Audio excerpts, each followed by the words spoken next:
Pengen beli pakaian atau aksesoris dengan kualitas terbaik dan harga yang terjangkau?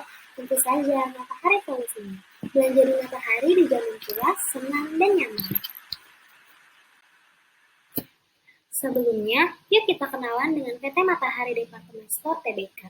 Nah, PT Matahari telah berdiri sejak lama, atau tepatnya sejak 24 Oktober 1958 oleh Bapak Hari Darmawan, dan telah diresmikan sebagai merek nasional di tahun 1972. Sampai saat ini, Matahari telah memiliki lebih dari 145 gerai yang beroperasi di 76 kota yang tersebar di seluruh Indonesia. Dengan banyaknya gerai yang dimiliki, tentu saja Matahari juga memiliki banyak karyawan yang sampai saat ini ada sekitar lebih dari 40.000 karyawan dan lebih dari 400 partner yang terbagi ke dalam pemasok lokal dan internasional. Selain itu, Matahari juga memiliki official website yang dapat dikunjungi di matahari.com dan aplikasi e-commerce di marketplace yaitu Matahari App yang dapat di-download melalui Play Store dan App Store.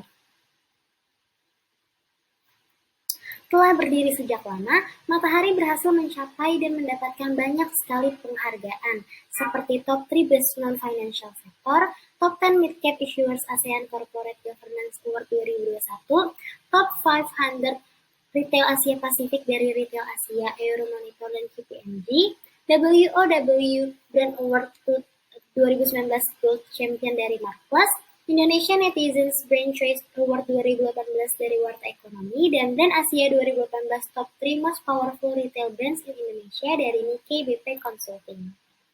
Dan juga tentunya masih banyak lagi penghargaan yang telah didapatkan Matahari mulai dari ia berdiri hingga saat ini.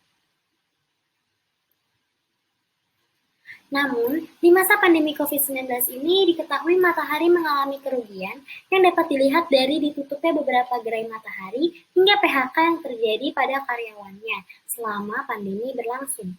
Pandemi COVID-19 ini tentu telah menjadi penghambat dari berlangsungnya perkembangan Matahari. Dalam menyikapi permasalahan ini, Matahari dapat mencari, merencanakan, dan melahirkan inovasi baru yang sesuai untuk diterapkan di masa pandemi hingga selesai nanti. Alasan mengapa inovasi yang diterapkan harus mempertimbangkan keadaan setelah pandemi atau post-pandemi adalah karena terdapat beberapa perilaku dari masyarakat yang akan terus terbawa dan menjadi kebiasaan atau habit yang secara tidak langsung akan berpengaruh terhadap keberlangsungan perusahaan Matahari itu sendiri. Alasan pertama yaitu penerapan gaya hidup higienis atau sehat, di mana masyarakat akan terbiasa dengan tidak secara sembarangan untuk menyentuh, memakai dan mencoba produk yang disediakan atau dijual secara umum, untuk menghindari virus penyebaran secara langsung melalui benda-benda tersebut. Yang kedua, masyarakat akan terbiasa dengan sistem berbelanja online karena dinilai lebih efektif dan efisien baik dari sisi waktu, tenaga maupun biaya yang dikeluarkan. Ada beberapa inovasi yang dapat diterapkan dan telah disesuaikan dengan era pandemik hingga post-pandemik. Pertama, dengan menerapkan teknologi augmented reality atau AR pada aplikasi e-commerce Matahari App, di mana teknologi ini dapat membantu konsumen untuk mengetahui tampilan dari pakaian maupun aksesoris yang ingin dibeli melalui kamera smartphone masing-masing yang diarahkan ke bagian tubuh konsumen sesuai dengan produk yang diinginkan, yang dicoba secara virtual dengan mengisi format ukuran sesuai dengan konsumen masing-masing. Kedua, perlu adanya upaya peningkatan pemasaran dengan kreatif konten melalui sosial media Matahari, di mana seperti yang kita ketahui, Matahari telah memiliki sekitar 1,7 juta followers di akun official Instagram-nya, sehingga memiliki peluang yang besar untuk menarik perhatian dan meningkatkan branding-nya melalui sosial media tersebut. Matahari juga dapat meningkatkan brand awareness-nya melalui campaign yang menarik dan kekinian dan akan disebarkan melalui berbagai platform sosial media dengan melibatkan beberapa content creator melalui kerjasama. Yang terakhir, Matahari dapat menarik atau menetapkan salah satu atau lebih influencer yang berfokus di bidang fashion serta memiliki followers di sosial medianya yang sesuai dengan karakteristik dari target market atau target pasar dari Matahari untuk dijadikan sebagai brand ambassador atau icon dari Matahari itu sendiri. Apabila dikaitkan dengan A to F teori, teori pertama yaitu actors, yaitu siapa yang menginisiasi terjadinya inovasi, di mana dalam kasus ini actors-nya adalah Hari Darmawan selaku pendiri Matahari Department Store. Yang kedua ada browser, atau siapa yang mencari, mengumpulkan, dan menginterpretasi data serta informasi yang diperlukan. Dalam kasus ini, browsernya adalah Maria Nirmala Andi selaku data analitik dari Matahari. Yang ketiga ada creator, yaitu siapa content creator yang membuat ide pemasaran hingga menyebarkannya.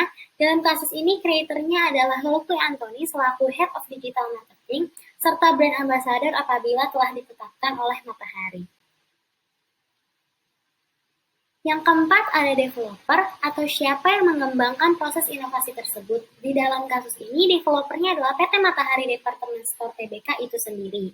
Yang kelima adalah eksekutor atau siapa penanggung jawab dalam pengambilan keputusan dan implementasi dari inovasi. Di dalam kasus ini, eksekutornya adalah Benjamin Jemailul selaku Presiden Director dari PT Matahari itu sendiri.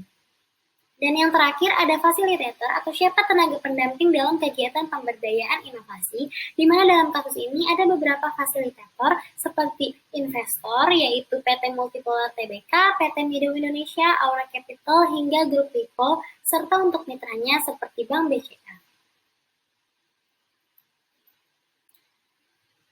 Apabila dikaitkan dengan youth theory, ada yang pertama itu ada co-initiating, di mana penggabungan antar anggota yang terlibat dalam membangun dan mempertahankan kesamaan niat dan tujuan. Dalam kasus ini dapat dengan menyatukan kesamaan ide antar anggota perusahaan Matahari dalam menciptakan inovasi yang tepat. Yang kedua ada co-sensing, yaitu melihat dan merasakan lebih dalam lagi terkait dengan potensi kolektif yang dimiliki. Dalam kasus ini, para anggota perusahaan datang dengan ke tempat potensial untuk mengamati dan memikirkan kembali terkait potensi kolektif yang dimiliki oleh perusahaan Matahari yang dapat dijadikan faktor pendorong untuk mengimplementasikan inovasi. Nah, Matahari memiliki potensi kolektif terkait dengan kualitas produk, harga yang terjangkau, serta produk yang menjangkau segala kalangan, mulai dari perempuan, laki-laki, di kalangan anak-anak, hingga usia lanjut. Yang ketiga ada presensing, yaitu pengalaman masuknya hal baru atau inovasi dan transformasi dari hal yang lama dengan kontribusi dari setiap anggota yang terlibat. Nah, dalam kasus ini, seluruh komponen perusahaan Matahari yang terlibat harus memberikan kontribusi atas inovasi yang akan diimplementasikan dengan mengutamakan strategi yang tepat dan melepaskan strategi yang tidak perlu. Yang keempat, ada co-creating, yaitu penggunaan prototype. Nah, dalam kasus ini, setelah menetapkan inovasi apa yang akan dibawakan, perusahaan dapat dengan menggunakan prototype untuk merancang tujuan awal dalam mengembangkan inovasinya, sampai menguji dan mengevaluasi konsep serta proses kerja dari inovasi tersebut. Di mana dalam hal ini, dapat dengan menerapkan inovasi augmented reality atau AR.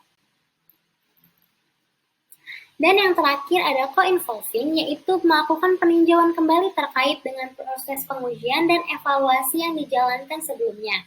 Dalam hal ini, perusahaan Matahari dapat meninjau kembali prototipe yang dilakukan sebelumnya untuk menentukan tindakan apa saja yang paling tepat untuk diimplementasikan pada inovasi tersebut, dengan mempertimbangkan efisiensi dan efektivitas dalam keberlangsungan perusahaan Matahari itu sendiri.